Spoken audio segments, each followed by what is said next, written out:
Google के chief executive सुंदर पिचई को साल 2022 में कंपनी से 22 करोड़ 60 लाख डॉलर आमदन हुई, जो कंपनी के दीगर मुलाजमीन की औसत तनख्वाह से 800 गुना ज्यादा है।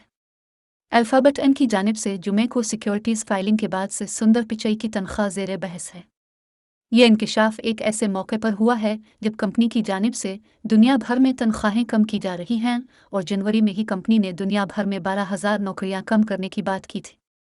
रवां माह के आगाज़ में ही गूगल में काम करने वाले सैकड़ों मुलाजमीन ने लंदन में मौजूद दफातर से वॉकआउट किया था। मार्च में गूगल के स्विट्ज़रलैंड में मौजूद दफातर से 200 अफराद को निकालने के बाद मुलाजमीन ने वॉकआउट किया था। इनकी आमदन का ज़्यादातर हिस्सा यानी 21 करोड़ 8 लाख डॉलर दरअसल उनकी स्टॉक होल्डिंग के बायस था। उनकी सालाना बुनियादी तनख्वाह 2 करोड़ डॉलर थी, जबकि उनकी सिक्योरिटी पर सालाना 50 लाख डॉलर खर्च होते हैं। सना 2021 में पिचई ने तनख्वाह की मद में 60 लाख जबकि सना 2020 में 74 लाख डॉलर कमाए थे। पिचई को स्टॉक्स के मद में रकम हर 3 साल बाद मिलती है। यूं सना 2019 में भी उन्हें 28 करोड़ 10 लाख डॉलर मिले थे। अल्फाबेट के स्टॉक सना 2022 में 39% तक गिरे थे, जिसकी वजह टेक्नोलॉजी कंपनियों की मार्केट में मजमूई तौर पर सुस्त रवि बताई जाती है।